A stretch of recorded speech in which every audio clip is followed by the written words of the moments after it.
Assalamualaikum warahmatullahi wabarakatuh. Halo teman-teman, perkenalkan saya Aziza Latifah dari kelas 11 F11. Di sini saya akan menjelaskan tentang potensi sumber daya alam.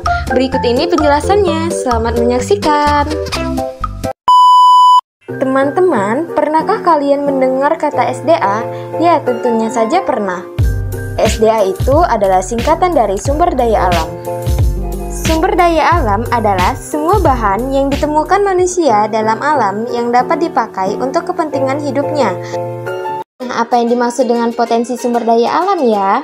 Potensi sumber daya alam meliputi seluruh bumi, air, dan seluruh kekayaan alam lainnya beserta apa yang terkandung di dalamnya. Potensi sumber daya alam di Indonesia terbagi menjadi berapa ya? Potensi sumber daya alam terbagi menjadi 3. Berikut penjelasannya beserta persebarannya. Yang pertama, sumber daya hutan. Potensi sumber daya hutan di Indonesia memiliki potensi yang sangat besar, yaitu mencapai 99,6 juta hektar atau 52,3% dari luas wilayah Indonesia. Di Indonesia terdapat 4.000 jenis kayu yang 267 diantaranya merupakan kayu yang memiliki nilai ekonomi tinggi. Seperti halnya kayu meranti, Indonesia termasuk negara yang memproduksi kayu meranti. Kayu ini dihasilkan oleh seluruh pulau di Indonesia. Pulau dengan produksi terbesarnya adalah Kalimantan dengan jumlah produksi kayu meranti.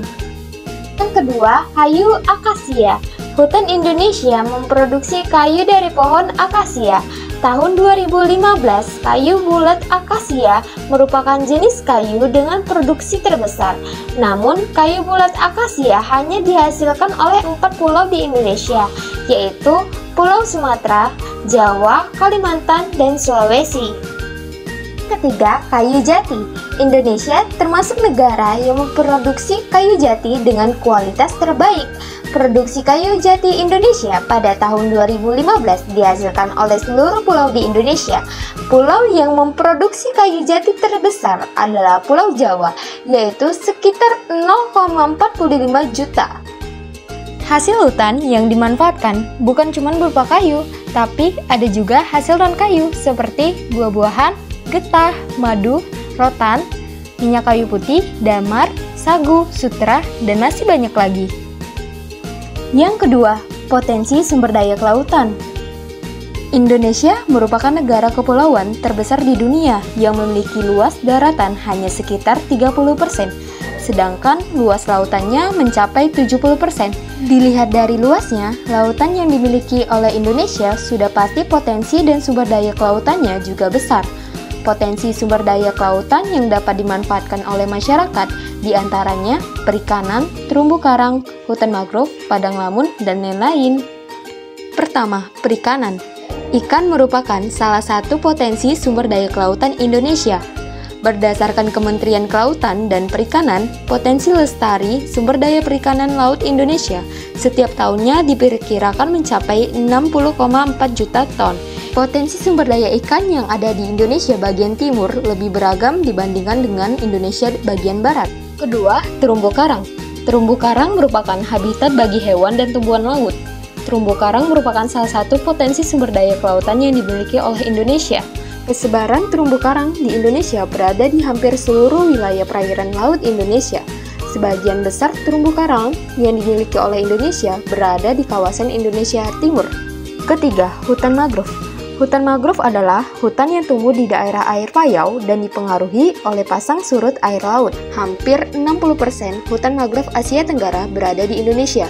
Dengan kata lain, Indonesia merupakan salah satu negara yang memiliki hutan mangrove terluas di dunia. Keempat, padang lamun. Padang lamun merupakan salah satu ekosistem pesisir berupa hamparan rumput, tumbuhan yang hidup di bawah permukaan laut dangkal. Ekosistem ini sangat menunjang keberlangsungan sumber daya perikanan di Indonesia. Ketiga, potensi sumber daya barang tambang. Indonesia merupakan salah satu negara yang dianugerah kekayaan sumber daya barang tambang yang melimpah. Berbagai jenis barang tambang yang tersimpan di dalam bumi Indonesia memiliki manfaat untuk kesejahteraan negara ini. Berikut penjelasannya. Pertama, minyak bumi.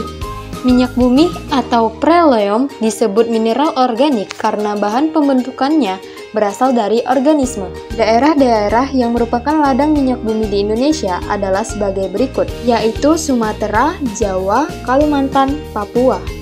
Kedua, batu bara. Batu bara sering disebut kastobiolit padat, yaitu sumber daya tenaga yang berasal dari tumbuhan. Wilayah penambangan batu bara di Indonesia tersebar di Provinsi Sumatera Barat, Riau, Sumatera Selatan, Bengkulu, Nusa Tenggara Barat, Kalimantan Tengah, Kalimantan Selatan, dan Kalimantan Timur. Yang ketiga, aluminium atau bauksit.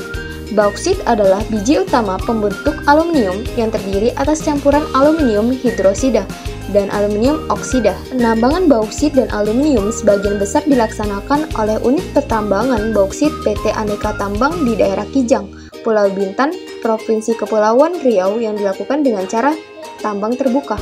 Hasil barang tambang di Indonesia juga berupa biji nikel, emas, perak, timah, tembaga, dan mangan. Teman-teman, potensi sumber daya alam Indonesia sebenarnya masih banyak lagi, tapi kita hanya membahas 3 potensi saja ya. Di antaranya kehutanan, kelautan, dan pertambangan. Cukup sekian video dari saya. Terima kasih yang sudah menonton sampai habis. Badan genit kalau berdiri, mungkin karena makan bakmi. Saya pamit undur diri, sampai jumpa kembali.